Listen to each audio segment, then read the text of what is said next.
इससे पहले हम इन्वेस्टमेंट की अमेजिंग स्ट्रैटेजीज को सीखें। आई होप ये पॉइंट सबको क्लियर है कि 1.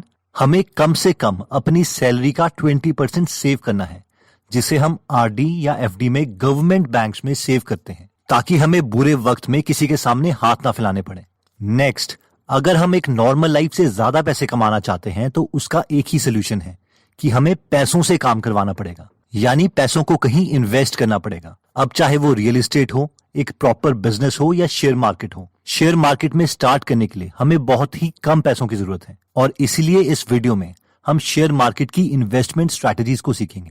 शेयर मार्केट इसीलिए भी अच्छा है क्योंकि अगर हमें ये स्किल आ जाती है तो हम किसी और के बिजनेस के टुकड़े को खरीद सकते हैं, उनके शेयर्स लेके, और एक बार जब हम शेयर्स खरीद लेते हैं उसके बाद उस बिजनेस में वो बिजनेसमैन काम करेगा। जस्ट इमेजिन, हम एक बार शेयर्स खरीदते हैं और उसके बाद वो हमारी पैसिव इनकम बन जाती है। अब ऑब्वियसली हर किसी के पास ये स्किल नहीं है, लेकिन आज की इस वीडियो में हम इसी स्किल से कुछ प्रिंसिपल सीखेंगे।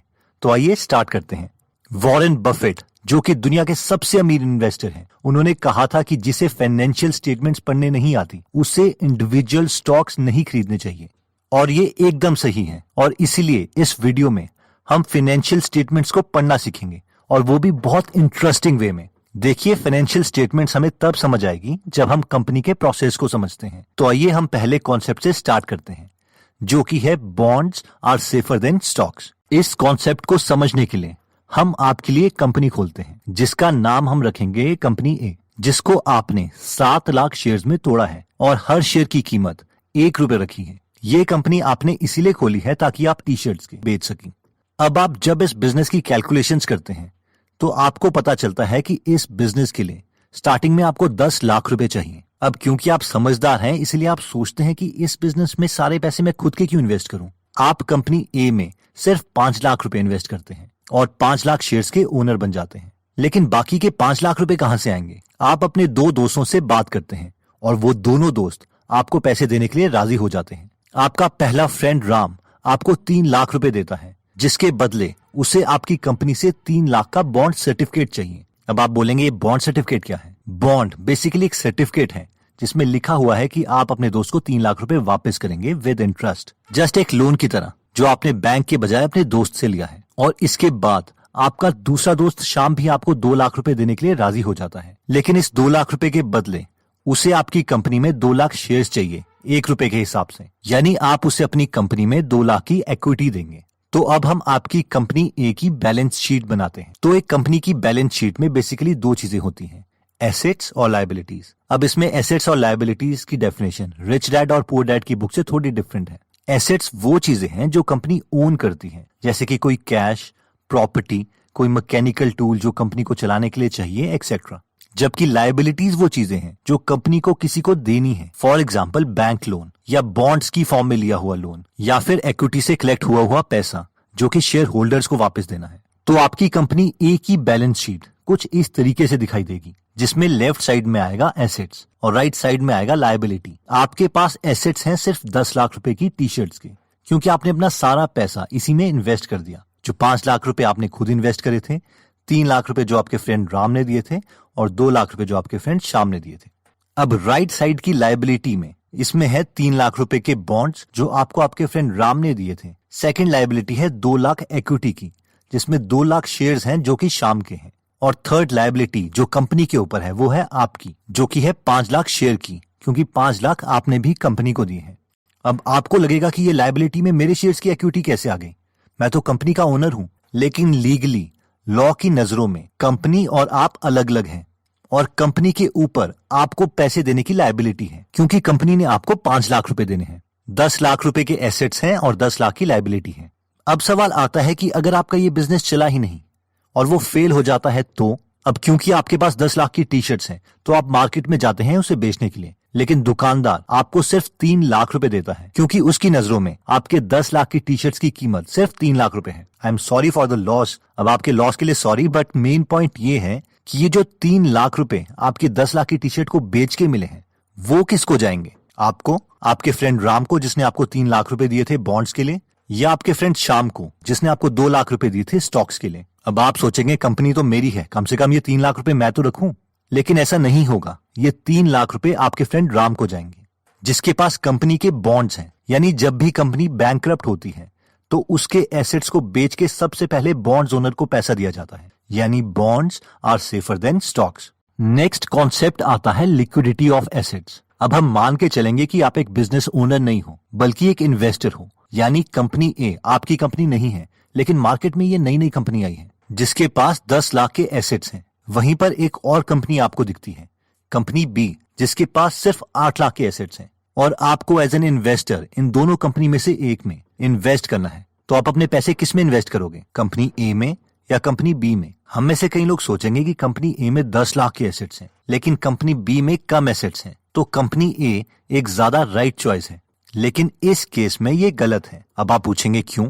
क्योंकि अगर हम कंपनी बी की बैलेंस शीट को ध्यान से देखें तो इसमें जो 8 लाख के एसेट्स हैं वो गोल्ड है, यानी सोना है, जिसका मतलब है कि कंपनी बी के पास जो एसेट्स हैं उनकी लिक्विडिटी ज्यादा है एज कम्पेयर टू कंपनी ए। यानी अगर कल को कंपनी बी बैंकरप्ट होती है तो इसके एसेट्स बहुत जल्दी बिक जाएंगे। और अगर आपने इस कंपनी के बॉन्ड्स में इन्वेस्ट किया है तो आपके पैसे और रिटर्न काफी सेफ है, यानी ऐसी कंपनीज को प्रेफर करें जिसके एसेट्स की लिक्विडिटी ज्यादा हो। नेक्स्ट कॉन्सेप्ट कहता है कि buy stocks if market value is less than intrinsic value. ये कॉन्सेप्ट कुछ इस तरीके से है कि अगर आपको 30 लाख रुपए में कोई घर मिल रहा है तो आप उसे उसी वक्त खरीद लो, अगर आपको पता है कि उस घर के अंदर एक सेफ है और उस सेफ के अंदर 30 लाख रुपए हैं और वो सेफ आपको घर के साथ जरूर मिलेगा। अब आप बोलोगे सर कंपनीज के साथ ऐसा थोड़ी ना होता है, तो इसे हम एक और एग्जांपल लेके समझ लेते हैं।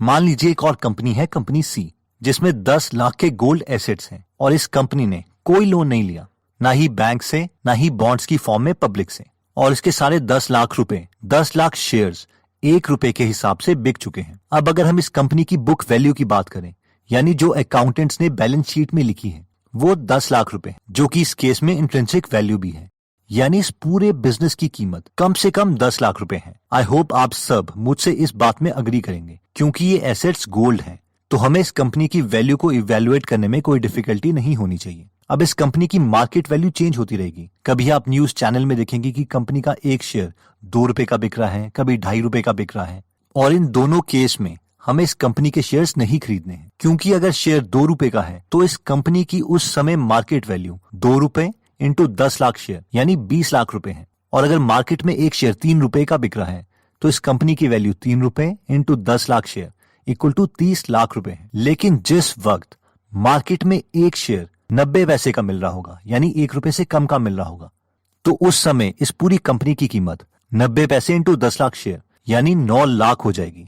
यानी इस समय हमें मार्केट ये कंपनी इसकी असली वैल्यू से सस्ते में मिल रही है और इस समय हमें ये कंपनी खरीद लेनी चाहिए। अब हो सकता है कि हमारे पास 9 लाख रुपए ना हो इस पूरी कंपनी को खरीदने के लिए, लेकिन अपनी पॉकेट के अकॉर्डिंग हम इसके मैक्सिमम शेयर्स खरीद सकते हैं, क्योंकि हमें पता है कि हमारा प्रिंसिपल सेफ है। इसे Warren Buffett margin of safety भी बोलते हैं, यानी कंपनी को हमेशा उसकी रियल वैल्यू से सस्ते में खरीदो और अपने प्रिंसिपल को रिस्क में मत डालो, क्योंकि अगर एक बार प्रिंसिपल चला गया तो कंपाउंडिंग का जादू कभी काम नहीं करेगा। अब आप बोलेंगे सर ये एग्जांपल्स तो आप खुद बना के बोल रहे हैं, ऐसी अपॉर्चुनिटी मार्केट में थोड़ी ना मिलती है। लेकिन ऐसी अपॉर्चुनिटीज हर वक्त मार्केट में मिलती रहती हैं, लेकिन हमें हर वक्त कंपनीज के फाइनेंशियल स्टेटमेंट्स को एनालाइज करते रहना पड़ेगा और उसकी ट्रू वैल्यू हमें पता होनी चाहिए। फॉर एग्जाम्पल 2001 में एनर्जी कंपनी के स्टॉक सस्ते हो गए थे, सबको लगा मार्केट में डिप्रेशन है। उस समय एक ड्रिलिंग कंपनी थी जिसका नाम था पैटरसन यूटीआई एनर्जी, जिसका शेयर का प्राइस उसकी टोटल इक्विपमेंट की मार्केट वैल्यू से भी सस्ता मिल रहा था। इस समय इस कंपनी के पास 350 इक्विपमेंट्स थे जिसकी मार्केट वैल्यू $2.8 बिलियन थी, जबकि शेयर प्राइस के अकॉर्डिंग अगर आपको इस कंपनी के सारे शेयर्स खरीदने पड़े तो वो $1 बिलियन के हिसाब से मिल रहे थे, यानी इसकी मार्केट वैल्यू इंट्रिंसिक वैल्यू से कम थी। अगर ये कंपनी पूरे तरीके से फेल भी हो जाती तो भी इन्वेस्टर्स का पैसा नहीं डूबता, और ऐसा ही हुआ। जिन लोगों को वैल्यू इन्वेस्टिंग की नॉलेज थी उन लोगों ने इस कंपनी के बहुत सारे शेयर्स खरीद लिए। अब हुआ ये कि कुछ टाइम के बाद ऑयल प्राइस बढ़ने लग गए और इस कंपनी के शेयर प्राइस भी बढ़ गए, तो इन्वेस्टर्स को डबल फायदा हो गया। नेक्स्ट कॉन्सेप्ट कहता है कि be aware of intangible assets. अब दोबारा से हम एक एग्जांपल लेते हैं। हमारे पास ऑप्शन था एक गोल्ड की कंपनी बी में इन्वेस्ट करने के लिए, जिसके पास 8 लाख के एसेट्स थे, वो भी गोल्ड में। लेकिन आपके पास एक और कंपनी है, कंपनी डी, ये भी गोल्ड की कंपनी है और इसमें एसेट्स हैं 12 लाख रुपए के। ये दोनों कंपनी में 8 लाख के शेयर्स हैं जो कि 1 रुपए के हिसाब से मिल रहे हैं। तो अब सवाल ये है कि आप कौन सी कंपनी में इन्वेस्ट करोगे, कंपनी बी या कंपनी डी। अगर आप इन कंपनीज की फाइनेंशियल स्टेटमेंट्स को नहीं देखते तो आपको लगेगा यार कंपनी डी ज्यादा ठीक है, क्योंकि इस कंपनी की मार्केट वैल्यू कम है और वैसे भी दोनों कंपनीज गोल्ड की हैं, यानी एसेट्स की लिक्विडिटी बराबर है। लेकिन ये इस केस में गलत होता, क्योंकि जब आप इस कंपनी की फाइनेंशियल स्टेटमेंट्स देखते हैं तो आपको उसमें दिखता है कि इस कंपनी में यानी कंपनी डी के पास एसेट्स में गोल्ड सिर्फ 4 लाख रुपए का है और बाकी 8 लाख रुपए के इंटेंजिबल एसेट्स हैं। अब आपको समझ नहीं आता कि ये इंटेंजिबल एसेट्स कौन से हैं, इसलिए आप कंपनी डी में कॉल करते हो तो वो आपको बताते हैं कि कंपनी डी ने जो रिसेंटली अमिताभ बच्चन के साथ ऐड की थी इस कंपनी को प्रमोट करने के लिए, तो उसमें 8 लाख रुपए लग गए थे और यही कंपनी का एसेट है जो कि उन्होंने अपनी फाइनेंशियल स्टेटमेंट में एसेट्स के कॉलम में लिखा है। अगर आप कंपनी डी को एनालाइज करो तो आपको भी पता है कि ये ऐड की वीडियो कोई रियल एसेट नहीं है और बैंक्रप्सी के केस में इसे बेचा नहीं जा सकता, इसलिए कंपनी डी की वैल्यू सिर्फ 4 लाख रुपए है, यानी एक शेयर की वैल्यू 4 लाख रुपए डिवाइडेड बाय 8 लाख रुपए 50 पैसे है। मार्केट में ये चाहे जितने का भी बिक रहा हो और जिस दिन इसके हर एक शेयर की कीमत 50 पैसे से कम हो जाएगी हम इस कंपनी के शेयर्स उसी वक्त खरीदेंगे। तो दोस्तों इस वीडियो में हमने देखा था कि हमें कंपनी के शेयर्स तभी खरीदने चाहिए जब हम उसकी फाइनेंशियल स्टेटमेंट्स पढ़ना जानते हो, वरना म्यूचुअल फंड्स या बाकी चीजों में ही इन्वेस्ट करें। वैसे फाइनेंशियल स्टेटमेंट में 3 स्टेटमेंट्स होती हैं, इनकम स्टेटमेंट, बैलेंस शीट और कैश फ्लो स्टेटमेंट। इस वीडियो में हमने बैलेंस शीट के बहुत ही बेसिक प्रिंसिपल्स को टच किया है।